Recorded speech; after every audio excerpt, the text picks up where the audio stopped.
Assalamualaikum warahmatullahi wabarakatuh. Kami dari kelompok 2 ingin menjelaskan tentang apa itu filsuf pendidikan Islam. Sebelum itu, perkenalkan, nama saya Viral Khairul Nabiha. Di sini saya akan menjelaskan sedikit apa itu filsuf pendidikan Islam. Filsafat dapat dikatakan sebagai usaha untuk memahami atau mengerti dalam menyelesaikan berbagai problematika yang dihadapi dengan beberapa cara metode. Apa sih itu metode? Metode adalah cara berpikir dengan sistem-sistem tertentu. Dalam berfilsafat itu terdapat beberapa macam-macam metode. Yang pertama itu ada metode spekulatif atau kontemplatif, yaitu metode yang suka ada di beberapa macam-macam cabang filsafat.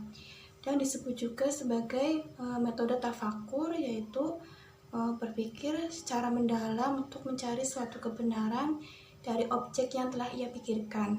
Lalu yang kedua itu ada metode normatif, yaitu metode yang suka digunakan dalam kehidupan nyata.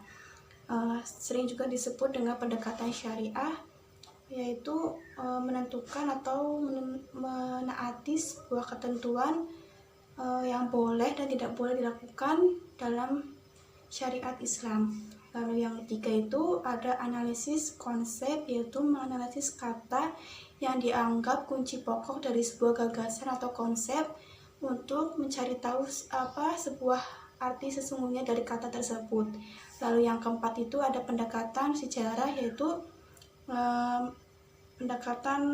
yaitu dengan melihat kejadian-kejadian dari masa lalu atau peristiwa di masa lalu untuk jadikan sebuah petunjuk untuk membangun sebuah masa depan. Lalu yang kelima itu ada metode komprehensif atau terpadu akli, nakli, dan falsaf. Metode komprehensif adalah metode dengan menanamkan nilai-nilai moral dan etika. Apa sih itu nakli, akli, dan kasaf? Nakli adalah pendekatan yang bersumber dari Al-Quran dan Sunnah. Aklinya yaitu pendekatan yang berasal dari akal seseorang selagi tidak melanggar ajaran Islam. Sedangkan yang kasafnya yaitu pendekatan dirinya dan Tuhan sehingga diberikan ilmu untuk dapat melihat dan berbicara dengan Tuhannya melalui sanubarinya. Yang keenam itu ada metode analisis sintesis, yaitu metode yang didasarkan pada pendekatan yang secara logis dan rasional terhadap pemikiran secara induktif dan deduktif. Lalu selanjutnya ada pemikiran para tokoh tentang konsep pendidikan Islam. Yang pertama itu ada konsep pendidikan Al-Ghazali, yaitu konsep pendidikan Al-Ghazali ini memahami yang berkaitan dengan aspek pendidikan seperti tujuan pendidikan, metode dalam pendidikan, etika terhadap guru, etika murid terhadap guru. Lalu dalam konsep Al-Ghazali ini, Al-Ghazali mengelompokkan ilmu pengetahuan ini menjadi 3 kelompok, yaitu yang pertama ilmu pengetahuan yang tercela secara mutlak. Lalu yang kedua ilmu pengetahuan yang terpuji baik sedikit maupun banyak, tapi semakin baik semakin bagus. Lalu yang ketiga itu ilmu pengetahuan dengan kadar tertentu atau ada batasannya. Setelah itu akan dilanjut oleh teman saya, yaitu Siti Nilasari. Sekian, terima kasih. Melanjutkan presentasi dari teman saya Viral. Yang kedua itu ada konsep pemikiran Ibnu Sina. 1. Tujuan pendidikan. Konsep Ibnu Sina itu diarahkan pada pengembangan seluruh potensi seseorang ke arah yang sempurna, perkembangan fisik, intelektual, dan budi pekerti. Dengan tujuan pendidikan Ibnu Sina diarah untuk upaya mempersiapkan pembangunan masyarakat sesuai minat bakatnya. Yang kedua itu kurikulum. Menurut konsep Ibnu Sina, kurikulum didasarkan pada tingkatnya dan sesuai kemampuannya.